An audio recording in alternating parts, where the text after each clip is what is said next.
Hallo, heute sind wir im Loro Parque.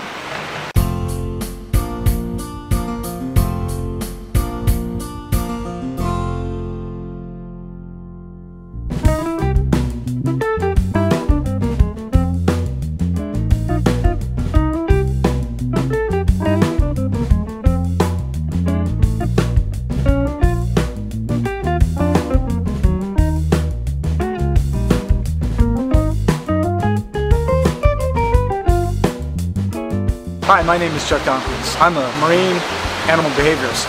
I've been doing this for about 40 years, and I've been doing it mainly with killer whales, but I also work with a lot of other different species. We're here at Loro Parque, and we're sitting at the killer whale stadium. They have some beautiful animals here, and it's a great program that they have here. We actually have a pregnant killer whale here, and one thing that we probably need to talk about is sustainability of animals in zoological settings. It's really important, I think, for any animal that you have in a zoo that you have a reproductive program to make sure that you can sustain that species within your group. We have that here with the killer whales at Loro Parque. We have a family unit. We have a female right now that's pregnant, and we're hoping in the future we have even more babies. But I think it's important in any zoological facility, and including here in Loro Parque, we have an active breeding plan for sustainability for every species of animals that we have here. That's really important not only for the zoological world of parks, but it's also important for the wild as well, because one day there may be a need for species to be reintroduced back into the wild, or what we learn from the animals in zoological settings, we can take that information and we can actually apply it to wild animals. So reproduction is extremely important, but also what's important is learning about the species while you have them.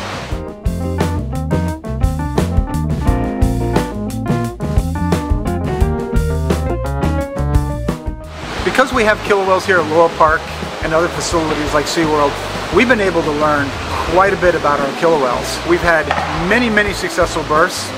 We know more about baby killer whales than we ever would have by just watching them in the wild. Because of that knowledge, we've been able to give wild biologists a lot of information about how our animals adapt in our environment, their cognitive abilities, their biological needs. We know more about their blood parameters. We know about their baby killer whales. We know the gestation period of moms. We know the proper body weight necessary for good health.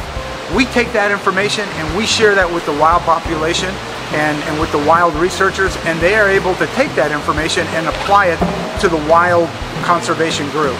So that information is really helping conserve not only animals here in zoological settings, but it's helping all of the animals in the wild as well.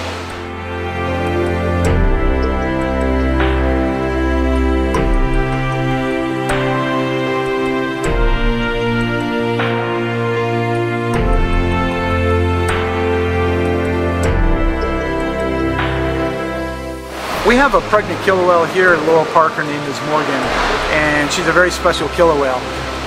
We're excited about her being pregnant, and we're looking forward to her having her calf. We are optimistically cautious though, because she's never seen a baby killer whale.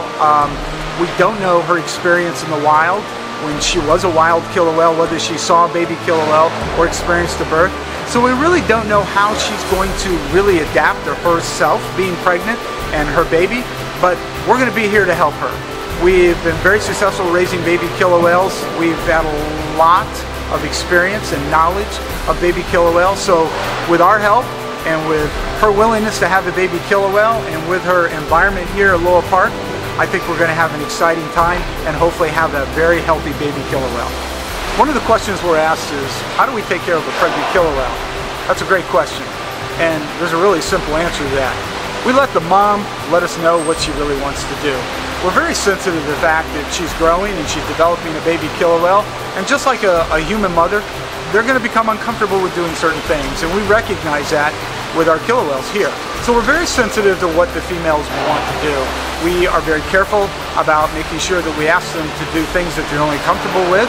We spend a lot of time on the side of the pool making sure that our relationship is there with them, and we make sure that all of their reinforcement, all their food, all of their normal things that we would give them are given to them on a regular basis.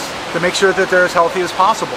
So we're very careful with our moms, and we've been very successful with all of our baby killer whales because of it.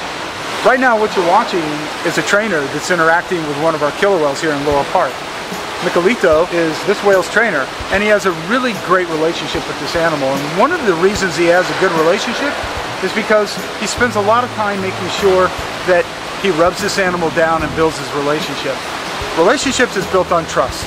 It's making sure that we're always there to take care of the animal's needs, and he spends probably somewhere between 6 to 8 hours a day with this particular killer whale. So this killer whale has developed an incredible bond with him, and it's really special to be able to watch a trainer and animal really work so closely together.